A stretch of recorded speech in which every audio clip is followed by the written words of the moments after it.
Breaking news. కోడెలపై Bhadradri ఆలయ ప్రధాన అర్చకులు పొడిచేటి సీతారామాంజనేయులు లైంగిక వేధింపులకు సంబంధించిన బ్రేకింగ్ న్యూస్ ఇది. ఈ కేసులో మరో సంచలనం బయటకొచ్చింది. మామ నన్ను లైంగిక వేధింపులకు గురి చేశాడు అని కోడలు చెబుతోంది. నువ్వు నా 4వ కూతురివి అంటూనే నాతోనే పిల్లల్ని కనాలి అని అనేవాడు అని అతని కోడలు ఆరోపిస్తోంది. అత్తమామలు ఆడపడుచులే ఈ సమస్యకు కారణమని చెప్తోంది. అత్తమామలు ఆడపడుచుల నుంచి ప్రాణహాని ఉంది అని అంటోంది.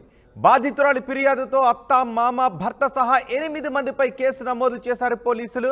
ఒకసారి సీతారామయ్య కోడలు ఏమంటుందో చూద్దాం. నా పేరు లక్ష్మీ ప్రసన్న, పొడిచేటి లక్ష్మీ ప్రసన్న. మా వారి పేరు తిరుమల వెంకట సీతారామండి. అది భద్రాచలం. అయితే కంప్లైంట్ అయితే ఇచ్చాను నేను. నాకు మెయిన్ ప్రాబ్లం వల్ల మా అత్తగారు మా మామగారేనండి. వాళ్ళు అనేవాళ్ళు కరెక్ట్గా ఉండుంటే నాకు ఇప్పుడు ఈ పొజిషన్ వచ్చిండేది కాదు. మా వారు కూడా వాళ్ళ వైపే సపోర్ట్ ఉన్నారు. నేను చెప్పే మినిమం కూడా వినట్లేదు కనీసం. దానివల్ల ఇంత జరిగింది. అసలు లేకపోతే నా జీవితం ఇలా ఉండేది కాదు. మా మామగారి బిహేవియర్ అయితే అసలు ఏ ఆడపిల్లకి రాకూడదు. అట్లాగా ఏ ఆడపిల్లకి కూడా ఇలాంటి పరిస్థితి రాకూడదు. అంత దారుణంగా ఉంటుంది. ఎందుకంటే బయట అందరికీ కూడా నాకు 4వ కూతురు అని చెప్పేవారు. లోపలికి వచ్చేమో నన్ను నమ్ముకో అని చెప్పేవారు అనమాట. అది కరెక్ట్ కాదండి. ఇంకొకటి అన్నిటికంటే దారుణమైన విషయం, నాతోటి పిల్లల్ని కనాలి, అది చాలా తప్పండి. ఆ విషయం అనేది ఎవరైనా సరే ఖండించాల్సిందే. ఇలాంటి వాళ్ళని ఎంకరేజ్ చేయటం అనేది కరెక్ట్ కాదు. స్వామివారు మరి ఇప్పుడు ఎందుకు బయటపడ్డారో నాకు తెలీదు. ఇన్నాళ్ళు నేను లాస్ట్ మంత్ ఫైల్ చేశానండి. అంటే ఇంత అవ్వాలని కాదు.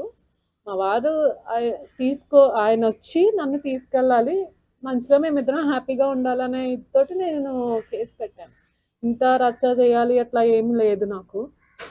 ఇంకొకటి, మా అత్తగారు కూడా ఒక ఆడదయ్యుండి నా మొగుడి మీద నువ్వు మోజుపడ్డావు అని చెప్పడం అనేది చాలా తప్పండి. ఆవిడ చెప్పు తీసుకొని వచ్చి నాకు చెప్పే చూపించారండి. ఇట్లా జరుగుతుంది నాకు అని చెప్తే ఆవిడ చెప్పు చూపించింది. మినిమం పోనీ కోడలుగా కూతురులాగా నాకేమీ చూసుకోక్కర్లేదు వాళ్ళేమి. ఒక ఆడపిల్లని మినిమం చూస్తుంటే నా పరిస్థితి ఇప్పుడు ఇట్లా వచ్చిండేది కాదు. నేను 1.5 సంవత్సరం అయిందండి. ఒక్క సింగిల్ మెసేజ్ కూడా నాకు వాళ్ళ నుంచి రాలేదు. మా వారి దగ్గర నుంచి ఒక్క సింగిల్ మెసేజ్ కూడా నాకు రాలేదు. ఓపిక పడుతున్నాను అంతే. నేను ఎప్పటికైనా సరే కాపురం చక్కబడుతుందా అనే హోప్ తోటి ఉన్నా. ఇంత జరిగింది. ఇప్పుడు టీవీల్లో కూడా స్క్రోలింగ్స్ అవి అవుతున్నాయి, సస్పెండ్ అయ్యారు అది అని. మరి ఆ విషయాలన్నీ కూడా నాకైతే ఏం తెలీదు, దేని గురించి సస్పెండ్ అయ్యారు అనేది. ఒక్కటే, నా కాపురం నేను చక్కదిద్దుకున్నా అనే ఉద్దేశంతో ఏంటంటే లాస్ట్ టైం కూడా మేము లాస్ట్ మంత్ వెళ్ళామండి. ఆషాఢంలో వెళ్ళాం. ఆషాఢం ఎండింగ్లో ఏదైతే అదైంది ఇంకా అక్కడే ఉందామని చెప్పి అసలు చాలా దారుణంగానే అవమానించారు. లోపలికి కూడా కనీసం మా నాన్నగారిని కూడా రానివ్వలేదు. నేను, మా నాన్నగారు, మా తమ్ముడు కలిసి వెళ్ళామన్నమాట. ఇంకేదైతే అది అయింది అదే ఇంట్లో ఉంటానని చెప్పడం తోటి మా నాన్నగారు నన్ను తీసుకొని వెళ్ళారు. వెళ్తే కనీసం మినిమం రెస్పాన్స్ కూడా వాళ్ళ వైపు నుంచి రాలేదండి. ఎందుకు ఇలా వచ్చారు, రండి లోపల కూర్చోడానికి కూడా కనీసం అలా. ఆవిడైతే లోపల నుంచి గడి పెట్టుకుంది. ఈయనైతే ఇది పద్ధతి కాదు, ఇలా రాకూడదు అని చెప్పి మా వారు మాట్లాడారు. వాళ్ళంతా కూడా మా వారితో చేయిస్తున్నారు ఇదంతా కూడా. నాకు మా అత్తగారు, మా మామగారి నుంచి అయితే ఖచ్చితంగా ఉందండి. అందుకే నేను ఆ ఇంట్లో ఉండనని చెప్పాను. అలా అని మా వారిని వాళ్ళకి దూరం చేయాలని నేను అనుకోలే. మేమిద్దరం విడిగా ఉంటాం.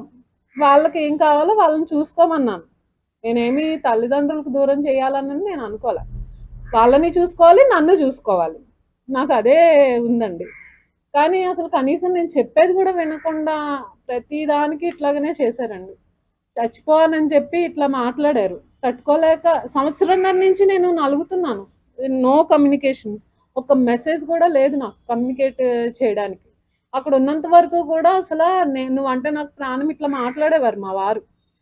ఆయన మీద హోప్ తోటి చాలా ఆశలు పెంచుకున్నాను నేను. సరే ఎప్పటికైనా వస్తారు, తప్పు తెలుసుకుని వస్తారని. కనీసం మినిమం రెస్పాన్స్ కూడా లేకుండా, కనీసం లోపలికి కూడా రానివ్వకుండా మొహం మీద తలుపేసేసి పంపించేశారండి. ఏం మాట్లాడలేదు అసలు. ఇప్పటికీ కూడా నన్ను ఇక్కడికి ఎందుకు పంపించారన్న విషయం నాకు తెలీదు. ప్రాపర్‌గా నాకేమీ తెలీదు. ఏదన్నా అంటే పెద్దవాళ్ళని నువ్వు ఎదిరించావు అనని. ఇప్పుడు ఒక అత్తగా ఉండి నా మొగుడు మీద మోజుపడి ఈ దరిద్రం అంతా నాతోటి అంటే నేను భరించలేనండి. నేను తప్పు చేయలేనంత వరకు కూడా నేను ఏది కూడా ఫేస్ చేయను. నేను అలాగనే రియాక్ట్ అవుతాను. నేనే కాదు ఏ ఆడపిల్లైనా సరే అట్లానే రియాక్ట్ అవుతుంది. అది కూడా తప్పనంటే నేనేం చేయలేను. నేను మాట్లాడకుండా ఉండాలంటే ఆయన నోరిప్పాలి. అప్పుడు నేను మాట్లాడను. అది ఇట్లా జరిగిందండి. భద్రాద్రి ఆలయ ప్రధాన అర్చకులు సీతారామానుజాచార్యులు కోడలి ఫిర్యాదుతో అధికారులు చర్యలు కూడా తీసుకుంటున్నారు. సీతారామానుజాచార్యులను విధుల నుంచి తప్పించినట్టుగా కూడా తెలుస్తోంది. కానీ కోడలు మాత్రం నాకు న్యాయం జరగాలి అని ఆమె ఫైట్ చేస్తున్నానని చెప్తున్నారు. అత్తగారి కుటుంబ సభ్యులపై తీవ్రమైన ఆరోపణలు చేస్తున్నారు. మామ సీతారామానుజాచార్యులు తనపై లైంగిక వేధింపులకు పాల్పడ్డారు, తనతో పిల్లలను కనాలని ఉంది అని వేధింపులకు పాల్పడేవారు అని ఆమె చెబుతోంది. పూర్తి సమాచారం మా ప్రతినిధి మనోజ్ అందిస్తారు. మనోజ్, ఈ కేసులో ఏం జరుగుతోంది? Thank you Rohit. తాడేపల్లిగూడెంకి చెందిన లక్ష్మీ ప్రసన్నను గత కొన్నేళ్ల క్రితమే భద్రాచలం ఆలయం ఏదైతే ఉందో దానికి సంబంధించి ప్రధానాచార్యులు సీతారామ ఆచార్యులకు సంబంధించి కుమారుడు సీతారాములు గత కొన్నేళ్ల క్రితమే వివాహం చేశారు. అయితే లక్ష్మీ ప్రసన్నకు సంబంధించిన తండ్రి ఒకటే చెప్తున్నారు, చాలా మంచి కుటుంబం, చాలా పద్ధతైన కుటుంబం కాబట్టి మేము గతంలో సీతారామానుజాచార్యుల కుటుంబానికి మా కుమార్తెనిచ్చాము. అయితే పెళ్లి చేసుకున్న కాడి నుంచి కూడా వేధింపులు అనేకం జరుగుతున్నాయి. గత 1 సంవత్సరం నుంచి కూడా నా కుమార్తె ఇంటి దగ్గరే ఉంటుంది.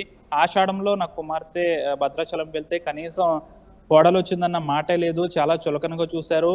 నా తండ్రి ఎవరైతే ఉన్నారో నా తండ్రిని కూడా కనీసం ఇంట్లోకి రమ్మనలేదని కూడా లక్ష్మీ ప్రసన్న ఆరోపిస్తుంది. పూర్తిగా దీని అంతటికీ కూడా తాడేపల్లిగూడెం పట్టణ పోలీస్ స్టేషన్ లో అయితే మొత్తం 8 మందిపై కేసు నమోదు చేశారు.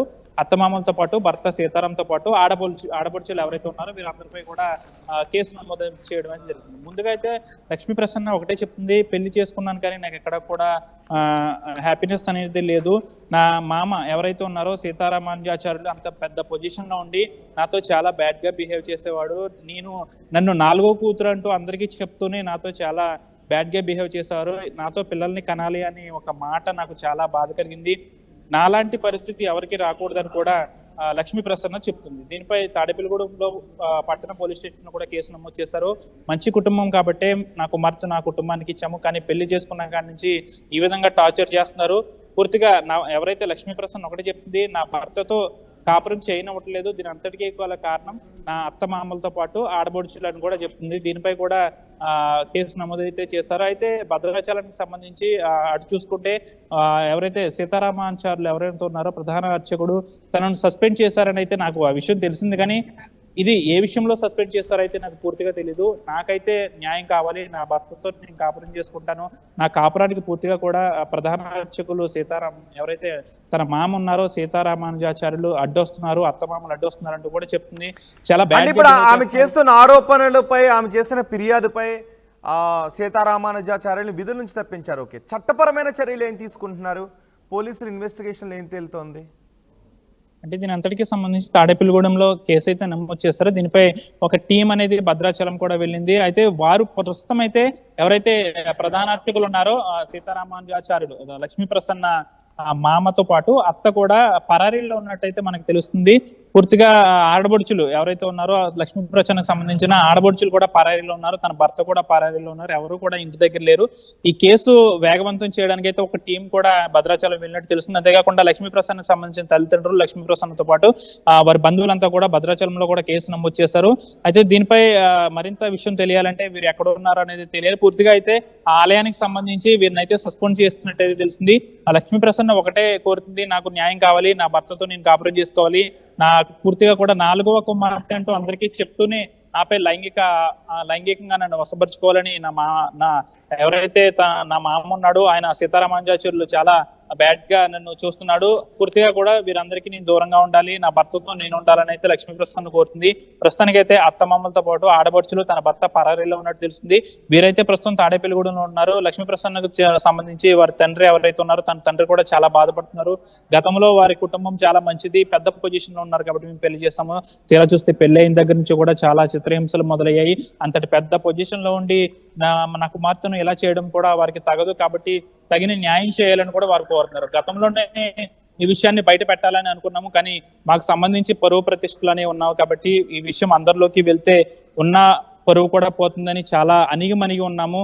కానీ ఇక ఓపిక పట్టలేక ఈ విధంగా మీడియం రావడం అయితే జరిగిందని అయితే సీతారామకు సంబంధించిన కోడలు ఎవరైతే ఉన్నారో లక్ష్మీ ప్రసన్న కూడా చెప్తుంది, తన తండ్రి కూడా చెప్తున్నాడు. అయితే ఈ కేసు విషయంలో ఎక్కడా కూడా లోటుపాట్లు లేకుండా సరైన దర్యాప్తు చేసి నా భర్తతో నన్ను సక్రమంగా కాపురం చేసుకునే విధంగా చూడాలి. ఎవరైతే సీతారామానుజాచార్యులు నా మామ ఉన్నాడో తను కూడా కొంచెం మా కుటుంబానికి దూరంగా ఉండాలని కోరుతున్నారు. రోహిత్. రైట్ మనోజ్, కోడలపై భద్రాద్రి ఆలయ ప్రధాన అర్చకులు పొడిచేటి సీతారామానుజాచార్యులు లైంగిక వేధింపులకు పాల్పడ్డారు అంటూ ఆయన కోడలు ఫిర్యాదు చేయడం పెద్ద ఎత్తున సంచలనం రేపింది. ఈ కేసులో మరో సంచలనం, మామ నన్ను లైంగిక వేధింపులకు గురి చేశాడు అని ఆమె చెబుతోంది. నువ్వు నా 4వ కూతురువి అంటూనే నాతోనే పిల్లల్ని కనాలి అని అనేవాడు అంటూ అతని కోడలు లక్ష్మీ ప్రసన్న ఆరోపిస్తోంది.